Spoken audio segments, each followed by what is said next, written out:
Dialogue titled The Ebola Outbreak, What Journalists Need to Know. I'm Wayne Sharp, Health Media Specialist with the Internews Rooted in Trust project, and Internews is one member of the group hosting this dialogue. It's the media task force of the Eastern and Southern Africa Interagency Working Group for Risk Communication and Community Engagement. My co-moderator today is Sylvia Samoriba. She's a social and behavior change specialist with UNICEF's East and Southern Africa office. According to the WHO, on 20th September, Uganda health authorities declared an outbreak of Ebola disease caused by the Sudan virus, following laboratory confirmation of a patient from a village in central Uganda. This is the first Ebola disease outbreak caused by Sudan virus in Uganda since 2012. As with any disease outbreak, there is information and there is misinformation. We will attempt today to separate fact from fiction for you regarding the Ebola outbreak. And to do that, we're joined by Dr. Otim Patrick Cossy Ramadan with the World Health Organization in Brazzaville. Dr. Ramadan will explain the science of Ebola and the latest on spread and containment vaccine availability. We're also joined by Dr. Michael Gube of Internews, who works with journalists in South Sudan and works closely with the RCCE groups operating in that country. Dr. Gube will give journalists his views on the best and most accurate ways to cover this outbreak. If you have a question for any of our speakers today, please type it in the Zoom chat box, and our co-moderator, Sylvia, will ask them of our speakers during this hour. And to begin, I would like to ask Sylvia of UNICEF to share some of the latest social media content UNICEF has found in the East and Southern Africa region regarding this Ebola outbreak. Sylvia, welcome to the dialogue. Thank you, Wayne. Good afternoon, everyone. I'll share a couple of slides just to provide an update. Okay.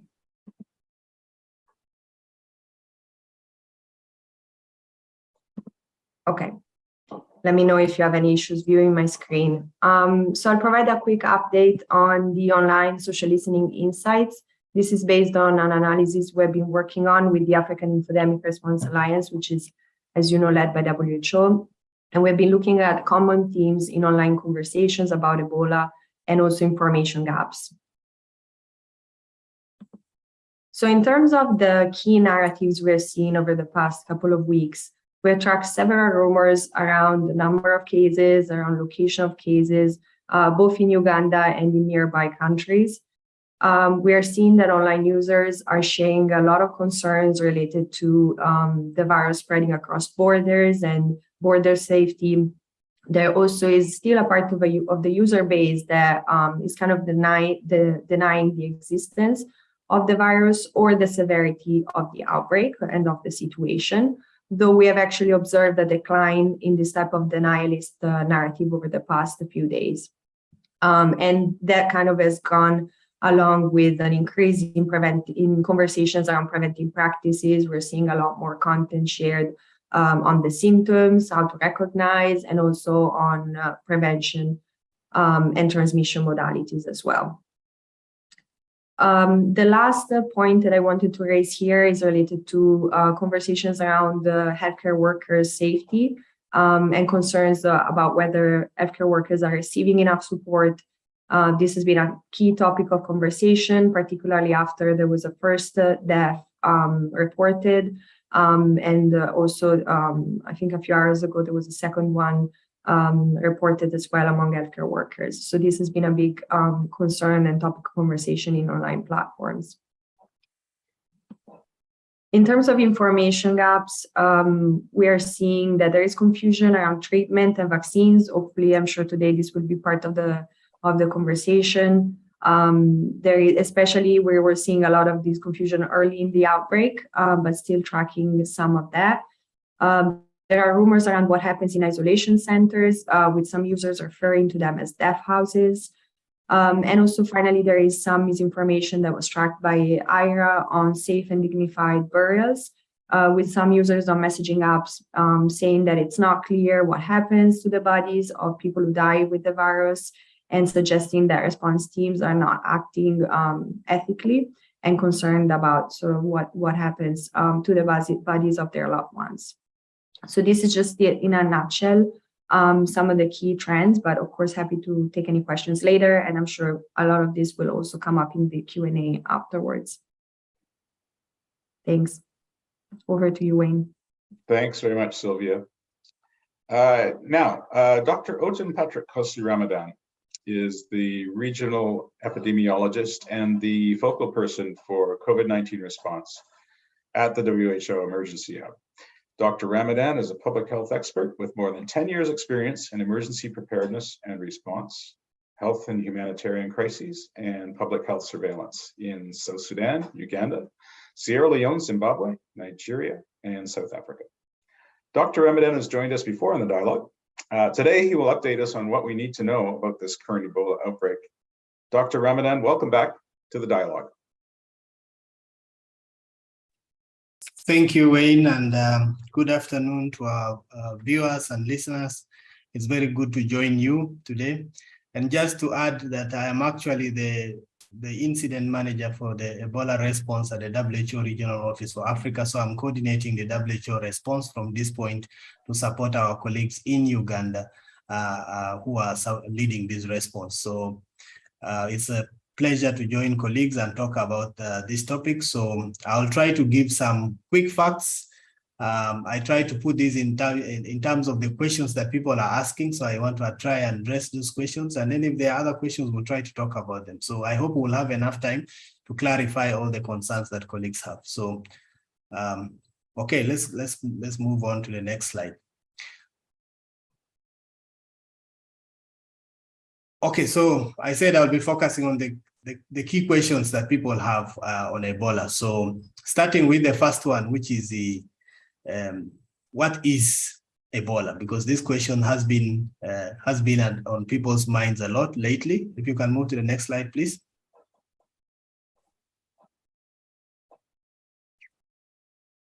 Okay, so one thing I would like to clarify, we have a body of what we call Ebola disease, and Ebola disease is a collection of different diseases. I will talk to it in the next slide. But when we talk about an Ebola disease, it's an illness caused by one of the Ebola viruses, and it's really spread through contact between somebody and the body fluids of a patient. Now, the virus does not live with a human, so we are not the reservoirs or carriers of this virus. The virus, most of the time, we pick it up from the wild. The common source of the virus is the bats, the fruit-eating bats is the common source of the virus, but also other primates like the monkeys and apes are organisms from which we pick the virus. So to be able to describe the Ebola disease, it's really a febrile illness. One of the characteristics is fever, but it has many what we call non-specific symptoms. And I would like to talk about a couple of them so that we can have a clarity when we talk about disease. So the next slide then, we have been talking about the Ebola Sudan, or what we call more correctly, the correct term of it is the Sudan Ebola virus species. Now, when you look at the Ebola viruses in general, they form part of what we call the Filoviridae family. It's a family of viruses that are like thread. We call them Filoviridae. And you have Marburg, which was recently in Ghana, is one of the viruses in that group. But when you come to the Ebola genus, which is like the clan, if you talk in a simple term, it's a clan. Inside that clan, there are different clan members. And we have Ebola Zaire, we have the Bundi Bujo, we have the Sudan, we have the Reston, the Thai Forest, and the Bombali, which was recently identified in Bombali district in Sierra Leone. So those are the different species of the Ebola virus. And these are the ones that when we talk about an Ebola outbreak, we are referring to one of these viruses. So the commonest ones that have caused outbreaks in the last few years have been the Ebola Zaire, which has caused one of the largest outbreaks in West Africa, over 28,000 cases. Then you have the Ebola Sudan, caused a big outbreak in 2000 in Gulu, where there were over 400 cases and 200 deaths in Gulu in Uganda. And then you have had also the Bundibujo Ebola virus, which was identified in the Bundibujo district in 2007 in Uganda. The other species of the viruses have not caused big outbreaks. Actually, the Thai forest, the Bombali one, for instance, was identified in bats, and it has not caused any human outbreak yet, but we know it is out there. So these are 6 different viruses. They can only be differentiated in a lab via a test. So you cannot look at a patient and say this person has Sudan Ebola virus or has Zaire Ebola virus. It's a laboratory confirmation. And then also it is difficult for you to differentiate in terms of the clinical presentation because they have a number of presentations which are similar. And the other issue is that when we look at all of them, the one that has occurred more frequently and has caused more bigger outbreaks is the Zaire Ebola virus species. But also it is followed closely by the Sudan Ebola virus species, which, by the way, these 2 viruses were discovered in the same year, 1976, but they were causing outbreaks in 2 different locations, which we shall refer to later. So that's why they have these names, but they are essentially distinct viruses. Okay, we can move on to the next one. So the third question then people have been asking is then what are the symptoms of the Ebola virus disease? So for these 3 major types of, or the species of the Ebola virus that have caused outbreak, most of the time they will present with this constellation of symptoms. And it is the staged disease. It moves in phases. The early stage and the commonest one is usually onset of high-grade fever. So the patients will usually have a very high fever of over 38 degrees. And then they followed by weakness, joint pain, headache, redness of the eyes, throat pain. In children, you have, irritability, they are crying, they are restless. That is the early phase. And usually takes between 2 to 5 days, and people are in this stage. Afterwards, then they move into the intermediate phase, which we like sometimes to call the wet phase. The early phase, we call it a dry phase because it's only symptoms. There is no vomiting, there is no diarrhea.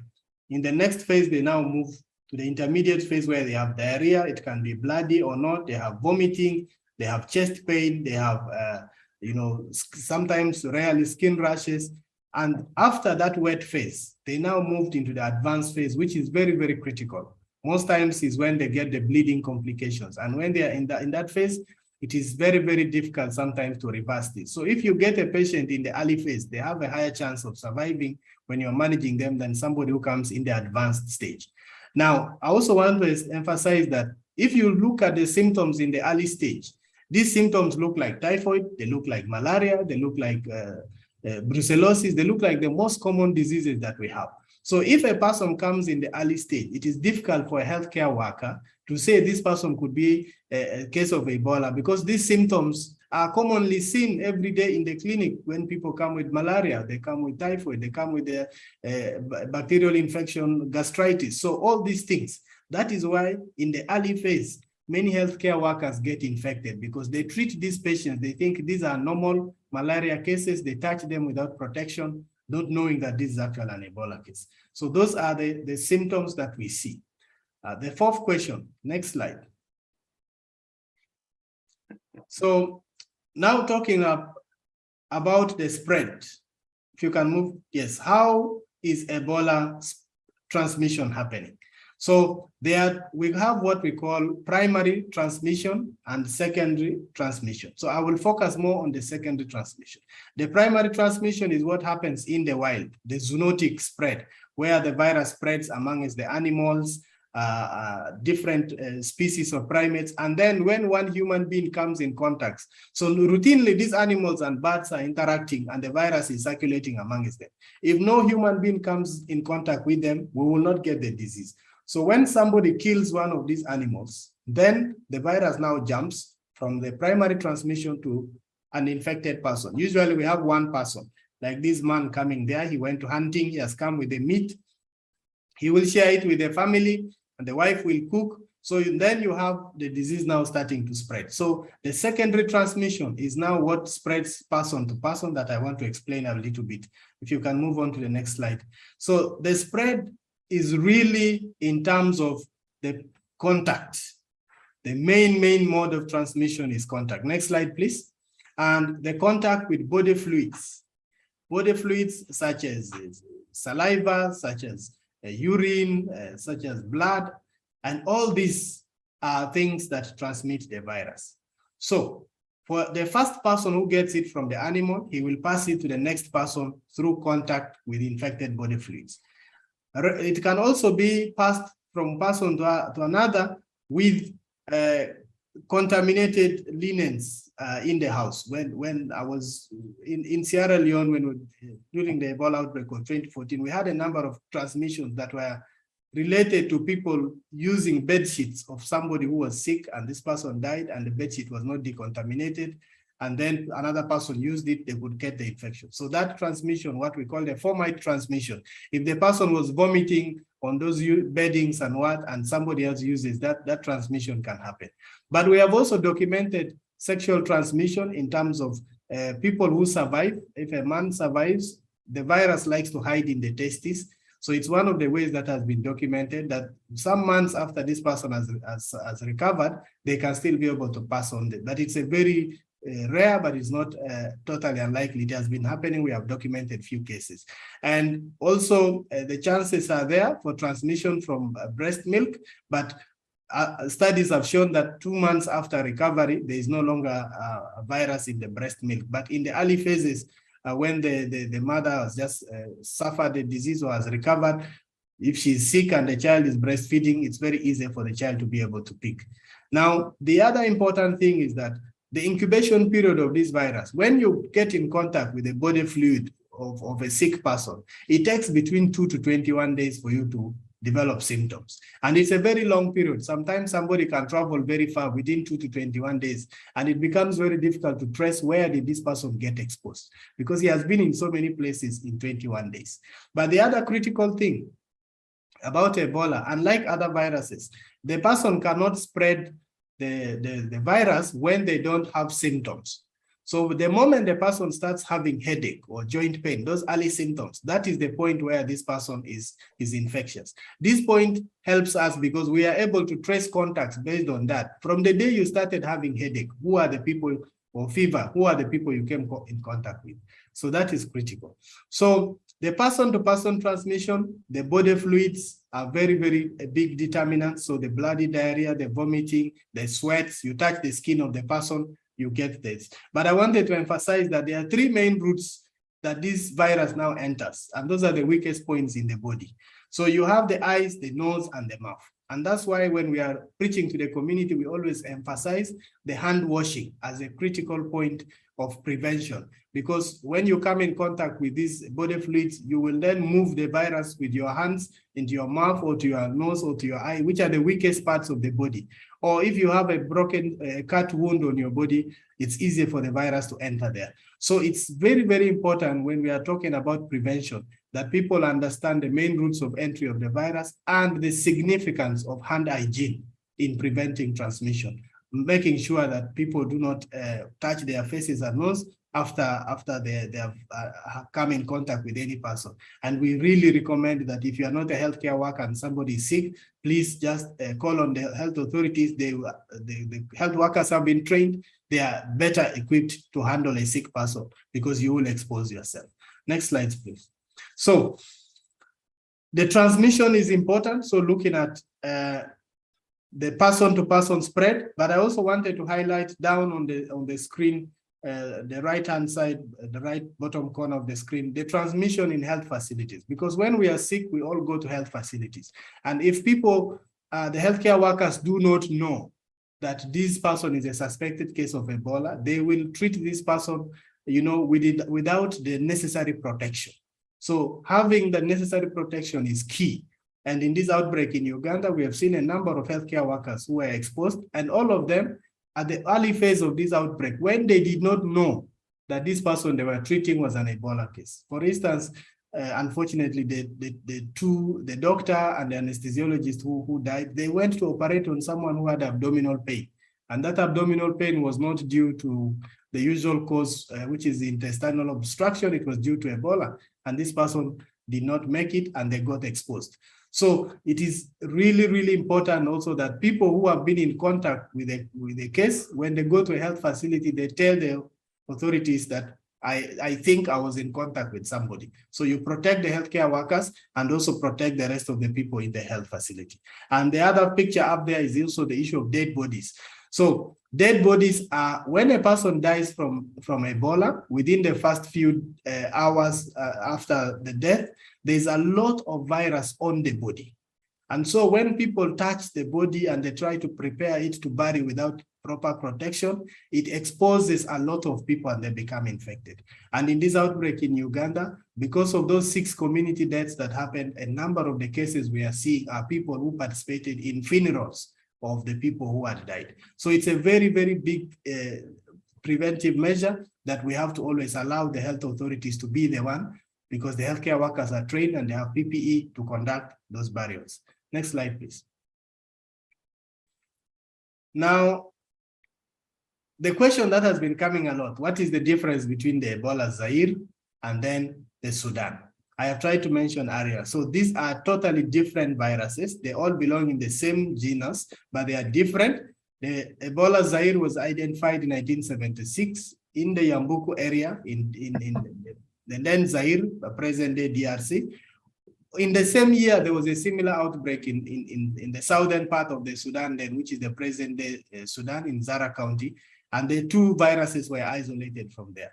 So when you see that, like I mentioned earlier, there have been a number of outbreaks since 1976 that were caused by this Ebola Zaire.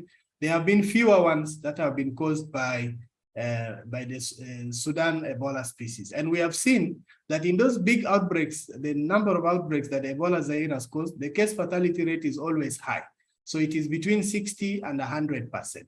But what we have seen is that for the Sudan Ebola virus outbreak, the case fatality rates have relatively been lower. But I must put this, that for any outbreak, if you don't detect it early and respond properly, you can even have many cases and many deaths occurring, because without treatment, people will die.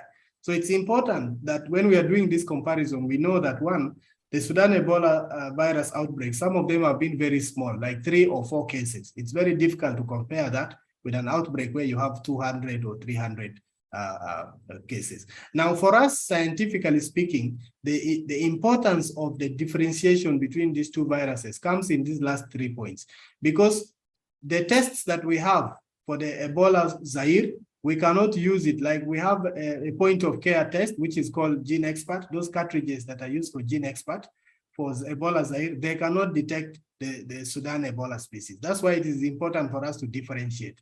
The second thing is that the vaccines that we have, the 2 vaccines that we have, are licensed for the Ebola Zaire, they have also shown in studies that they are not effective against the Sudan Ebola species. And then the third important reason to differentiate them is that we have developed some antibodies, which have recently WHO published a guideline on 2 antibodies that have been recommended for treating the Ebola Zaire virus species. But those antibodies also don't work against the Sudan Ebola species. So that is why one of the things that when we talk about differentiation, it is really to help the clinicians to be able to use the right type of test, and also to know that they will not be able to use the vaccine and the therapeutics. So when we say that there is no treatment, does it mean these people, they are not being cared for? No. And Wayne, I would like to emphasize something. So for us in the medical world, when we talk about treatment, sometimes when it's translated in some of the languages, it's confusing, because we have the word cure, we have treatment, we have supportive care, and we use those words interchangeably, and they are very different. So a cure is an agent that you will give to somebody and it will go into the blood and it will kill the causative agent of the disease. We don't have a cure for Ebola Zaire, but we have some treatment, some of them like the antibodies that help in clearing, but that one is only for Ebola Zaire. Now, for when we come to the Ebola Sudan, we only do what we call the supportive care. Now, supportive care is very important. We mentioned that in the early phase, somebody will have high fever. They will have headache. All these symptoms need to be managed. And when they move into the intermediate phase and they're having diarrhea, they are vomiting, it's important then that they are supported, because the fluids they are losing, if you don't replace these fluids, they will die in a short time. So that's why we recommend that this person is brought to a hospital. They can be monitored 24 hours. If they have fever, it is managed. If they have severe pain, which they usually have, they give them painkillers. If they are losing fluids, that fluid is replaced. When you vomit, you lose a lot of what we call electrolytes, the metals in your blood. So it affects the balance, the pH of the blood, and it will affect the breathing. So it's important that those things are replaced. Sometimes they have 2 or 3 infections together, and others, you need to protect them that they don't develop secondary bacterial infection. So all these things cannot be done at home. It's important that they are brought to a treatment center. So this list of supportive care, we have seen in previous outbreaks that even without vaccine and without antibodies, monoclonal antibodies, if you do these things effectively, you are able to save lives. And already in Uganda, the last 4 days, we have seen a discharge of 4 people who have recovered just by the implementation of this supportive care, which is very, very important. Next slide. So our 6th question then is, in terms of now, we have talked about we have talked about what the virus is, what the disease is, what are the symptoms, the transmission. Now, what are we seeing in the current outbreak in Uganda? Now, what the things we are seeing is that most of the symptoms are the non-specific one. So if you see in this chart there, the top symptom that they have is fever. So all the patients that in Uganda, 100% of them have fever. Almost half of them have general weakness. They have abdominal pain, they have diarrhea, they have joint pain, they have vomiting, they have headache. So the thing that usually ticks people's mind to think that this could be Ebola is the bleeding, but the bleeding is only happening in 1/4 of the patients. So only close to 25%. The rest, they have those non-specific symptoms. So it is important then to note that we should not always wait for bleeding or look for bleeding when we are dealing with an outbreak situation like this. The most important history is the history of contact. If somebody knows that they were in contact with somebody who died of Ebola or who was sick with Ebola, the moment they have any symptom, they are supposed to be rushed immediately to the treatment facility. Now, the second thing has been that we had a high number of deaths among children in the early phase of this outbreak, between the age of 0 to 9 years. They constitute a huge number of what we call the probable cases, the cases that died before sample was collected. Why is that? It could be one of the reasons is that we also had a high number of women exposed at the early phase of this outbreak. 60% in the first week, 60% of the cases were women. And you know the closeness between children and their mothers. But also in most outbreaks, we have seen that women are the ones who care for the sick people in the household. They also participate a lot in the burial, in the preparation of the body. So they become exposed. And then thirdly, we have been having a lot of household clusters. In the hotspot in Madudu, there's a lot of transmission in households, especially those related to the people that died. So it's easier for children to pick up infection there. But also then, I wanted to emphasize the fact that we are already seeing people surviving. So with early and good supportive care, we are able to stop the transmission and we are able to save lives. Next slide. I think that should be on my way to ending. So my key messages then. So far, the outbreak in Uganda is limited to 5 districts. The first district was Mubende, and then we have had 4 other districts, but the cases in those districts, we have been able to epidemiologically link them to Mubende, particularly the sub-county of Madudu, where all those community deaths happened. People came from those districts to attend burials.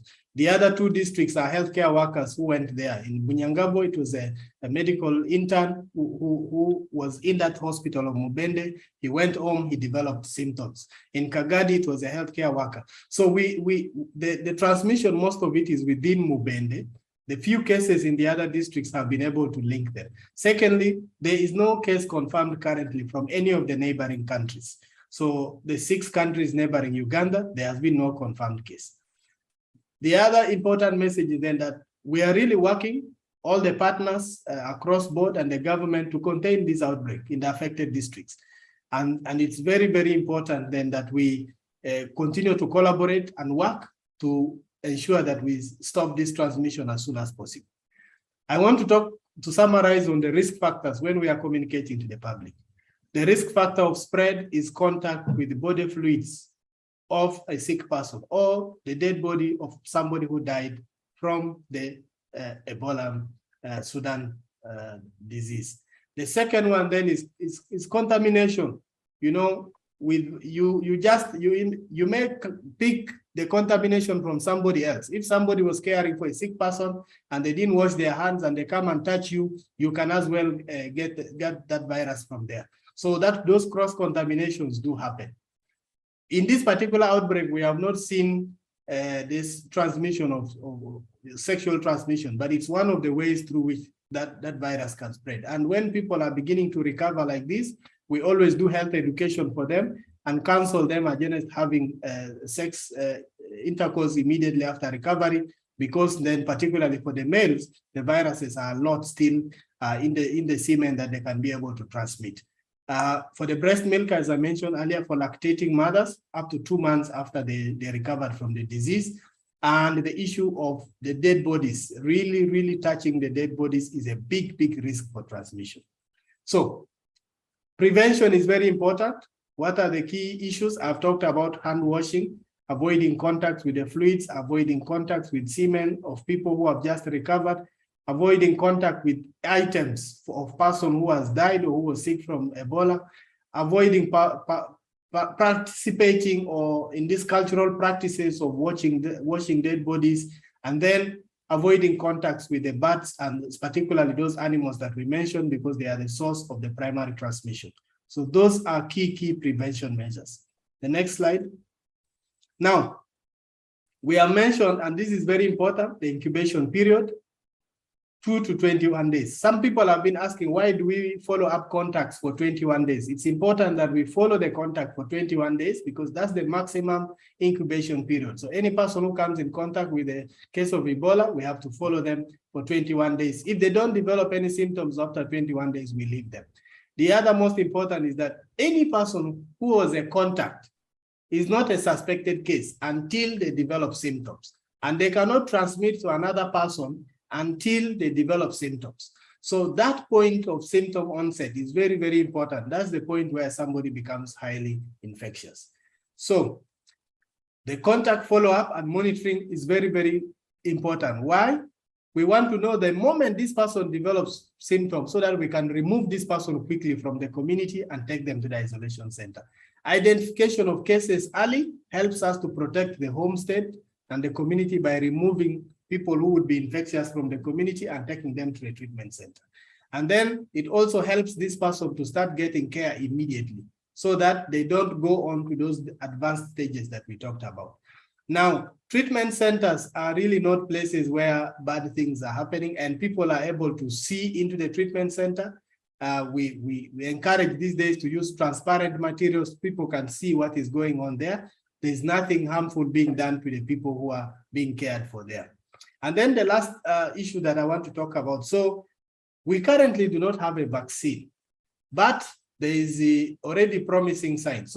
So even if the Sudan Ebola virus outbreaks have been very few, and we have not seen enough studies done on vaccines and therapeutics, there has already been studies going on in the background. So currently we have 2 candidate vaccines, and there are engagements going on with the government of Uganda. If the approval is done, then these vaccines will be available for clinical trial to see if they are effective against the Sudan Ebola virus species. I must state that even the licensed vaccine that we have now, in 2014, when it was brought to West Africa, it was also brought as a clinical trial. So I saw some comments, people are saying, no, I will not allow this clinical trial. That's the only way we get to know if the vaccine is effective or not. In 2014, we started in Guinea and also Sierra Leone on the vaccine, which is now licensed. And it was shown to be very effective in Guinea, and it stopped the transmission. And thereafter, it has been used in other outbreaks. So before the vaccine is brought to be tried at the clinical trial level, it has gone through a lot of studies and efficacy studies and also safety assessments, and it has been deemed to be safe and it can generate immune response. The only thing we now want to see is whether it is effective against this particular type of virus or not. Nobody will allow a vaccine which is harmful to be tried on human population. So this was my last slide. I hope I have been able to answer some of the questions that people had and also try to provide some additional information. So I'll be on standby, Wayne, for some clarifications if needed. Thank you. Thank you very much, Dr. Ramadan. That was very informative. Now, I'm sure there are questions.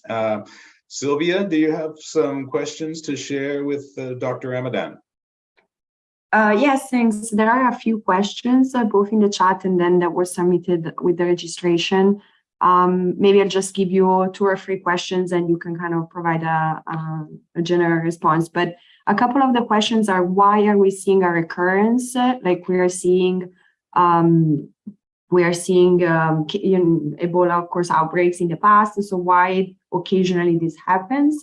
Also, as a reporter was covering on Ebola, what can I do to protect myself when I'm on the ground working? And are national healthcare systems ready for the outbreak? What is the state of preparedness? I think you already touched upon some of these issues, but relaying some of the questions. Over. Thank you very much. So in terms of the first question, always for us in epidemiology, when a disease happens, we look at 3 factors: the environment, the agent, and then the host. So as I mentioned earlier, we have these viruses in circulation in the wild. They are there. Like now we have been doing a lot of mapping and research that is trying to, they catch these bats and try to see what kind of viruses they have. That's how they were able to discover the Bombardier virus. It has never infected any human being before, but it is there in the bats. So these animals, they have these viruses. So the increase in interaction between the humans and some of these animals. So people are going maybe to look for food, or they are doing leisure activities, or it is farming in those areas, or it is mining, or all these things. So they come in contact with these animals, and that is so as the frequency of this contact increases, we are picking these viruses from there. But also as we encroach, these forests and are places where these bats are staying. As we do deforestation, as we are encroaching in these areas where these animals are staying, we are invading their territory, and we are also catching some of the things that they have. So those are some of the things that are leading to more frequent outbreaks are happening, because there's an increase in interaction between the human and the animal world. Because these diseases, we call them zoonotics. They start from animals and they jump to humans. If the interaction between the human and the animal is limited, then we will have less of these diseases. So that's just one of the few factors. There are many others, including issues to do with global warming, and some of the animals also, like these bats, also migrating, moving to other places. So all these things have impact in terms of the increase in interaction between the human and the wild. Now, if you are a journalist and you are reporting in this kind of settings, the most important thing, which I also practice because I routinely go to these outbreak settings, is that you have to avoid contact. So if you are there and you are in an outbreak hotspot, this issue, we like to greet and shake hands. During Ebola time, those things are totally suspended. No handshake, and you always make sure that you have hand sanitizer. You wash your hands as frequently as possible with water and soap. If there's none there, then you make sure that you use a sanitizer and you sanitize your hands. But one of the most difficult behavior change that I always preach, which was also very difficult for me in the beginning when I was in the outbreak in Sierra Leone, for instance, was not to bring my hand when I'm in the field in those areas, because I do not know what I would have touched. So we always used to say, don't bring your hand up, to the level of your neck, because this point here is the most vulnerable spot in your body. So you try to make sure that you keep your hand down, don't touch anything, don't sit in some of the places that you are not sure of, and ensure that really you practice hand hygiene, practice distancing. If you are interviewing people, you don't come very close with the person, keep a distance. So these days you have some of these long mics, you can stretch the cable of the mic and the person is far and they are talking, so that you are not very close, that you can be able to pick some of the saliva droplets from the person.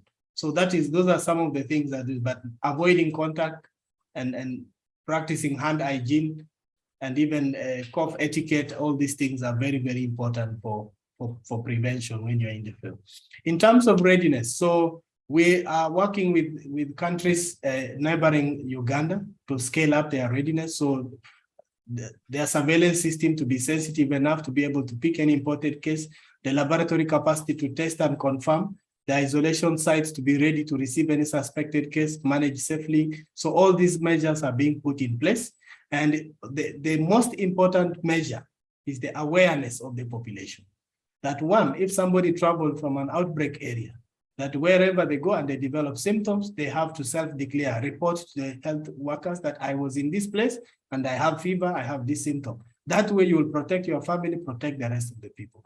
And then secondly, also avoiding some of the things that we talked about. So that awareness of the public is key. It is the foundation on which we can have an effective surveillance system, because then the people can be able to report when they are sick. Now, when people don't come to health facilities, most times we cannot detect outbreaks because the things happen in the community. Sometimes our community-based surveillance is not very strong. So it's only when people, like the first confirmed case, the moment he came to a facility, they were able to suspect because he was not responding to treatment and they isolated him. But before him, there were 6 other people who didn't come to a facility and they died in the community, and they were responsible for the widespread that we had. Okay. I think Esther in Uganda, I think she had a question. Is that right, Christophe?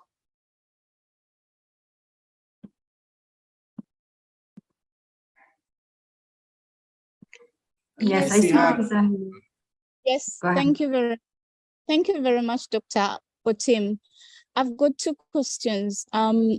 We know that studies have shown that one of the ways of spreading Ebola is through semen and from survivors. And we saw that the Minister of Health from Uganda, Dr. Ocheng, said people should postpone, especially the men. And I just want to understand whether this current outbreak in Uganda is a result of survivors who had the virus stored in their semen for a while and then passed it on, or whether it is through the method of going to the forest and eating fruit or whatever you described, the zoonotic way. And then secondly, in terms of vaccines, you said the vaccines that are used for Sudan are not the same that are used for Zaire viruses. So we are now waiting for the Ugandan government to make a decision to agree on a trial. Is that what you're saying? So it is our government supposed to make that call, right? Okay. If I can start with the first question. So I think the early analysis is showing that first of all, it's very unlikely because the last outbreak of Sudan Ebola virus in Uganda was 2012. So we have not seen evidence of the virus persisting in semen for such a very long time. It has not been documented. So some of the periods that have been documented up to 18 months or so, so it's not gone to that extent. So from the beginning, we were not really putting, though it's a possibility, we were not considering that. The second one then is that the UVRI, I think they have just done the genome sequencing. So it's not showing that this is linked to a survivor. This is most likely an introduction from the wild. So it's a new epizootic jump from the wild to human. So it's not linked to a survivor. But of course, it's critical then that as people begin to recover, that we also implement a comprehensive survivor program. So our colleagues who handle the survivor issue, last week we had a very big international conference in DRC on viral persistence. So looking at the global evidence on how the Ebola virus persists in the different fluids in the body. And colleagues from Uganda participated in this. And though some of the people who went back, we are working with them now to see that we have also a comprehensive survivor program that tracks these people as they are discharged from health facilities, counsels them and engages particularly the males with a series of repeated tests on their semen until a time when it can be documented to them that the semen is now testing negative. So that is the practice that was started after the outbreak in West Africa. So that practice is going to happen. But for now, the current outbreak, there is no evidence that it was linked to a survivor. Now, the issue of the clinical study. So, you know, we have what we call regulatory approvals. So we have been engaging with the vaccine manufacturers and they have availed the information that is there. And there's already discussions ongoing in Uganda with the Ministry of Health, with the National Drug Authority and all the different stakeholders, because all these things have to go through proper approval. There is usually no rush when it comes to these medical countermeasures. So the approvals, once they have been granted by the Ethics Review Board, by the National Drug Authority, and then the clinical trial for those vaccines will start. So it is something that is ongoing and it is following the proper channel. Thank you. Thank you. We will have time for some more questions a little bit later on, but now I would like to introduce our next speaker, Dr. Michael Gube. He's a senior humanitarian project manager with the Internews Rooted in Trust COVID-19 project in South Sudan. He's worked as a senior manager with international organizations for the past 8 years, providing technical support for refugee and IDP projects. Dr. Gube liaises closely with South Sudan's risk, communication, and community engagement clusters as they respond to COVID-19. And now he'll share his insights into the threat posed by the Ebola outbreak reaching that country. Dr. Gube will also give journalists who are covering the outbreak some helpful tips on raising awareness of the disease while respecting privacy at the same time. Dr. Michael Gube, welcome to the dialogues.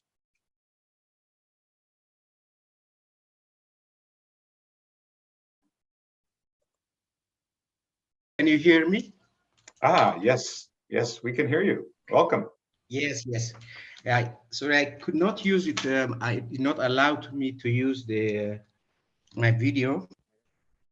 That's okay. We can hear you. Okay. Next slide. I will be discussing, the slide is just, yes. I'll be discussing just a brief about the Ebola virus situation update. I think Dr. Ramadan has also given. In Uganda as of October 3, at times it is difficult to get online the informations. As of October 3, for 3 days and 43 confirmed cases and 9 confirmed probable diseases, and recoveries for 4 as he indicated. In the neighboring countries, there is no confirmed case, but there is an active surveillance being done. But in the case of South Sudan, I was just to mention, samples are all sent to either Uganda or South Africa, and there is always a turnaround time to know what is the status, and all the time there is also a gap in information. Desire for information on the outcome. Now, there are 2-3 points I would like to mention before going into the tips or for journalists. Number one, in any disaster or any outbreak, whenever there is a news, there is a rise in feeling of stress, anxiety, and fear of the future. This is understandable because there are a number of uncertainties, especially sometimes also when diseases like Ebola virus disease, where the prognosis is also low. Now, the second point is, in these conditions, there is a direct and a strong need for information from the public. Questions will come: what happened? How will I be affected? How can I protect myself? There are a number of things that community public is asking questions.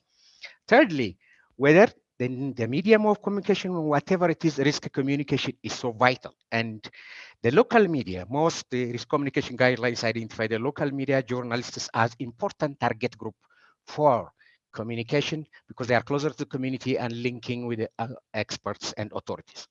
Having said this, whenever an outbreak is declared, for example, in the case of Uganda, as previously mentioned, it is so important that people are aware about the risk, but also vital information are also shared. And instead of aggravating the panic or in any climate of fear. While we observed a few things, I just don't want to repeat, some of them have already been explained. We observed, for example, the media tagging the suspected cases in South Sudan as a breaking news. There is also unverified information, new cases circulating on social media in Uganda and neighboring countries in South Sudan about cases in South Sudan, for example, at a place where there was no, the case was, the sample was taken and it was confirmed that it was not Ebola, but there was a report that it is on the media that a confirmed case was was reported.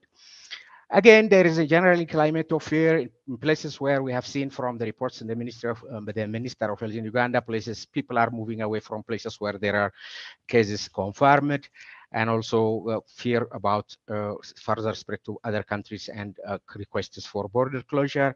And also in South Sudan, because as Dr. Ramadan mentioned, in 1976, there were cases of Ebola Sudan, and there was circulating that this is Ebola, which we have had before, and downplaying the risk and that we can resist it like COVID. But also the denial and other information and attaching it to other witchcraft is also something else. Next slide. Now, this will definitely create an environment where people will be more panic and also curtail or obscure the important facts, because this is just what is being communicated, what we see, some of which has been explained before.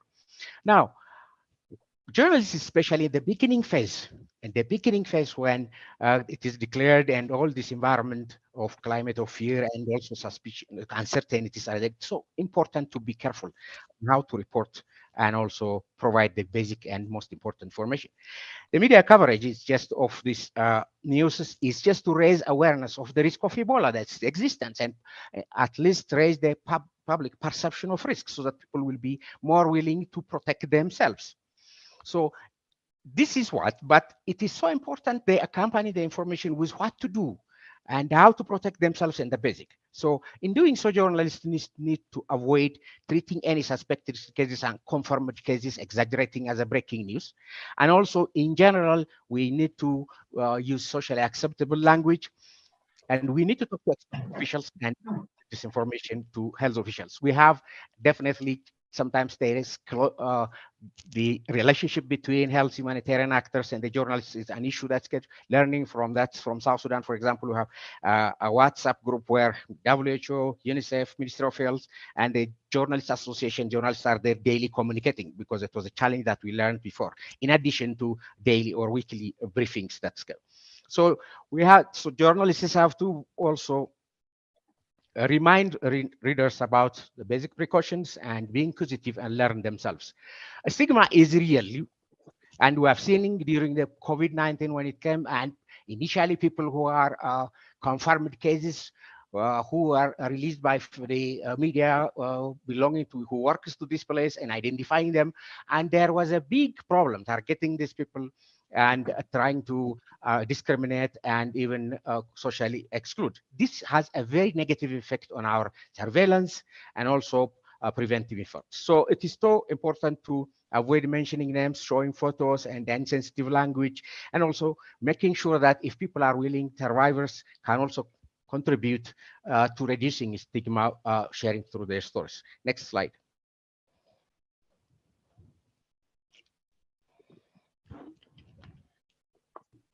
Now, I just want to do 2, 3, 4 things here, summarize it as we don't have much time.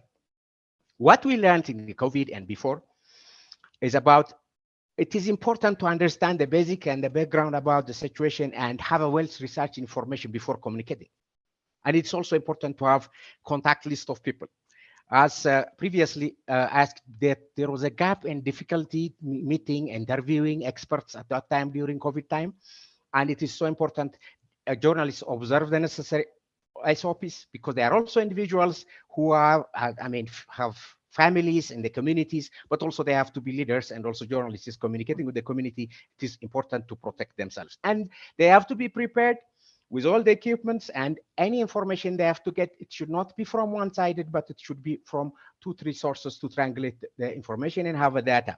But whenever they get all the information, it's important to communicate timely and should not report out of context as it develops. Whenever, as the time goes on, whatever the information they bring at times, either from the government here and there, they have been labeled as people that you are always, repeating what the government said. Are you getting money to report on this one, But it is just to focus on the facts and make sure that every time the story is updated.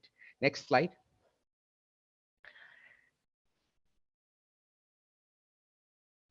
Now, this is a final slide. I just want to say some few things. What we learned during the COVID-19 at the beginning is that there is an inbuilt long years of traditional management to community management of epidemic diseases.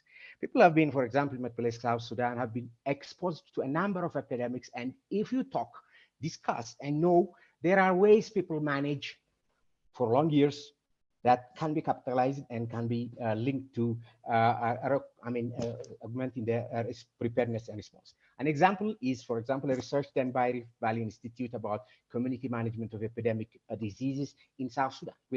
So important, journalists have close with the communication with the community to understand this and also have engaged experts.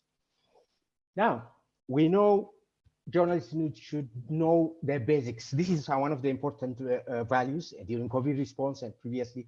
The initial challenge having communicating with communities was information gap, and having that knowledge definitely will be there. It's important to provide training on the basics of the disease and also how to report, because there is a big gap in many places because the media houses do not have practice like beat journalism, where specialized journalists are there reporting on health. These are the journalists who are reporting either in politics here and there. So it is important to have some specific knowledge. At times we have seen journalists switching and fear, how to communicate, ask experts, and at times any delay in reporting or providing actionable solutions, creates a very environment for rumors to thrive and community to embrace misinformation and disinformation, which makes it a bit, again, challenging. So this is something important to consider. In terms of developing messaging and programs, it is so important to have a very concise and well-packaged and easily understandable messaging. But also it should be followed with collecting community feedbacks, asking questions, and also ensuring that it is a two-way communication. It is not just looking from social media and so forth. Generally, we have to consider in humanitarian settings, sometimes insecurity and a lot of here and there issues can hamper just for services. And also, as journalists, also have to protect ourselves and understand that stigma is real, because suspected or cases or can just refuse to report, resist, and also hide themselves, and because they fear social exclusion, discrimination, and deprived of their status. Thank you very much. This is what I have, and any questions? Thank you, Dr. Gube. We have a little bit of time left, and I know that Dr. Ramadan has another meeting coming up very soon, but are there any other final questions, Sylvia, that we could put to both Dr. Ramadan and Dr. Gube? Yeah, there are just a couple of last questions. One actually is sort of along the lines of what already discussed on the virus being found in semen. Does it mean that that Sudan Ebola virus is an STD? And also whether individuals can get Ebola through food or by sharing utensils. So I guess these are more of a clinical questions for Dr. Ramadan.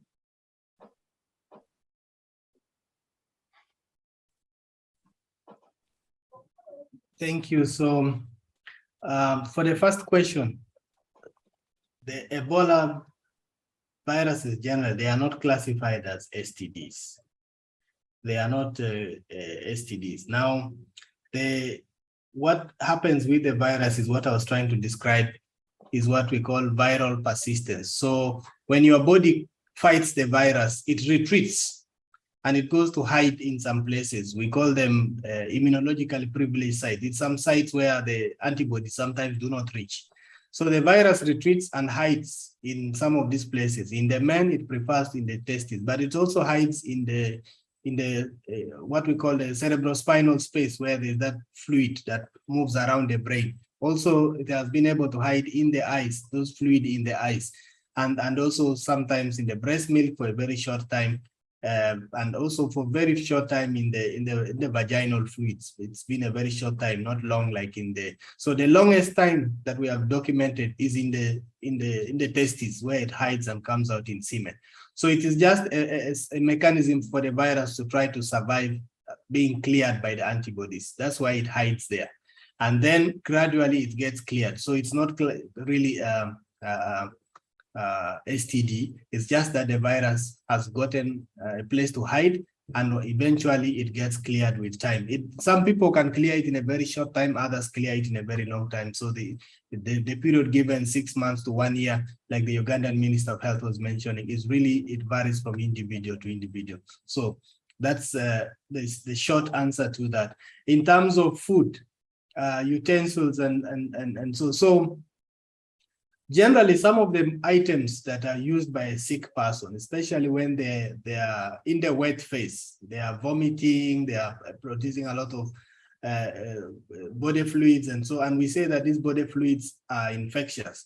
So most of the time that some of these, it would be difficult to know which one of these have the virus. What we usually do is to decontaminate everything. So the house where this person was, and the beddings they were using, some of the things they were using, we decontaminate just to be sure that we don't leave anything behind, that the virus is still. And you know, if it is it was vomiters or blood or something, the virus can survive in there for some time. So it's always good then, we recommend that the teams will come into the house and decontaminate all the items that this person was using. It's a very, very safe measure, so that the household, everybody can feel secure that this has been taken. So the risk is there, it's a minimal risk, but for Ebola, it's a risk that we don't accept. So we would usually recommend that all those items that this person was using undergoes the process of decontamination.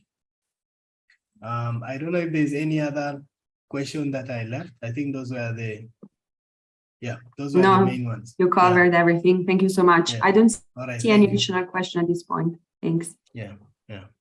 Thank you. Well, that hour went very quickly. I would like to thank all our speakers and let you know that as we wrap up this dialogue, we will send a recording of this dialogue to everyone who joined us today. And later on, we'll send some audio excerpts of today's presenters via WhatsApp. As always, we'd like to hear from you, how you use this information that you got today. And if you can send us your actual media coverage, we'd love to see that. Also, let us know if there are other subjects you want us to follow for you. We'll continue to follow, of course, the Ebola situation as well as the COVID-19 situation in these media dialogues. And we'll get back to you soon about that. Many thanks to Dr. Otim Patrick Ramadan and Dr. Michael Gube for joining us today.